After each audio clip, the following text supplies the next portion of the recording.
So I've heard players say, including myself, I feared Mike. I've heard players in your generation say they feared Kobe. I've never really heard any players say they fear LeBron. There was a time when the NBA felt like organized chaos. Every possession was a collision. Every trip to the rim came with a price. It was a league built on bruises, pride, and players who treated the hardwood like a battlefield. Fast forward to today, and critics say the edge is gone.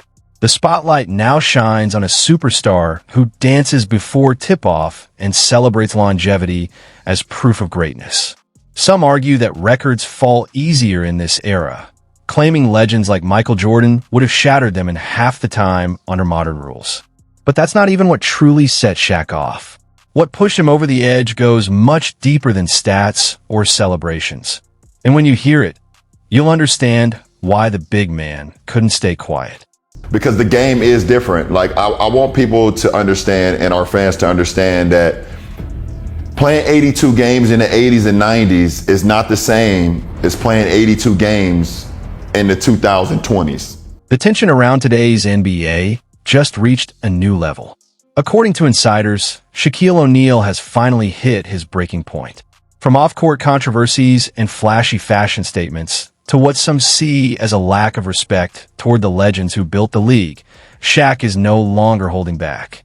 He believes the culture has shifted, and not for the better. The center of the debate is LeBron James, the face of the modern NBA. Critics argue that what was once a league defined by grit, psychological warfare, and players sacrificing everything on hardwood has evolved into something far more theatrical. They remember an era where toughness wasn't optional and reputations were forged through physical battles night after night. Now, some longtime fans feel the intensity has faded.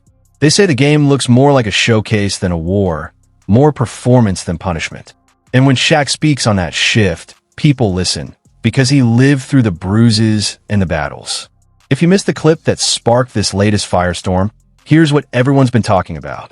I'm a goofy-ass 41-year-old kid. And the controversy didn't stop there. At a moment when the Los Angeles Lakers were battling to stay alive in the standings, LeBron James stepped to the podium and jokingly called himself a goofy 41-year-old kid. For some fans, that comment landed the wrong way.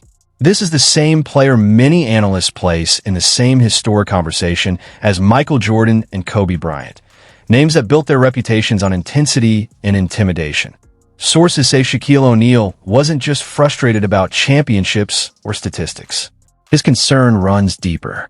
He believes greatness is also about presence, about striking fear before the opening tip. In the 90s, facing Jordan and the Chicago Bulls felt like walking into psychological warfare. Kobe carried that same edge, locking in with a stare that sent a message before the first possession even began. Critics argue that today's pre-game routines feel different. Instead of cold silence and steely focus, they see social media dances and playful moments meant for the cameras. To some longtime fans, that shift symbolizes a broader change in league culture, from intimidation to entertainment. Whether that evolution reflects growth or a loss of edge depends on who you ask, but one thing is clear. The debate over what defines true greatness isn't fading anytime soon. This was hours ago here at the arena. LeBron James going through what looks to be a...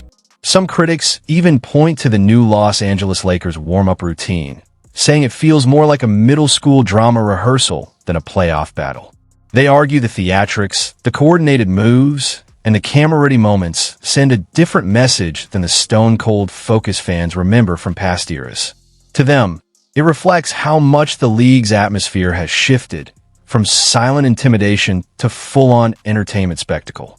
What even is LeBron James's new warm-up routine? Basically, LeBron throws up the basketball as high as he can, and once it lands, everyone on the team squats with him. And then LeBron just trots off. Through it all, Shaquille O'Neal has been one of the most outspoken critics. On his podcast, the Hall of Famer didn't hold back. Reacting to viral pregame clips and social media moments, Shaq suggested that when you watch those cringe videos, it explains everything about why some former players feel disconnected from today's culture. To him, The issue isn't just wins or losses. It's about identity. It's about how the league presents itself and whether the edge that once defined the NBA is still there. Shaq's comments have fueled an ongoing debate, not just about one superstar, but about how the game itself has evolved in the spotlight era. I've never really heard any players say they fear LeBron. For Shaquille O'Neal, the GOAT conversation isn't about popularity, followers, or viral moments. In his view, greatness is measured by dominance, by how much control you had over the game and how much fear you put into your opponents. He believes a true king doesn't chase approval. A true king commands respect the second he walks into the arena. Veterans often say that in earlier eras, even the smallest sign of showmanship could be taken as disrespect. If you danced before tip-off, someone across the court might circle your name and turn that energy into a 50-point statement. That edge, that silent threat, was part of the culture. Critics argue that today, personality and branding play a much larger role. Being playful, being marketable, even being goofy has become part of the image.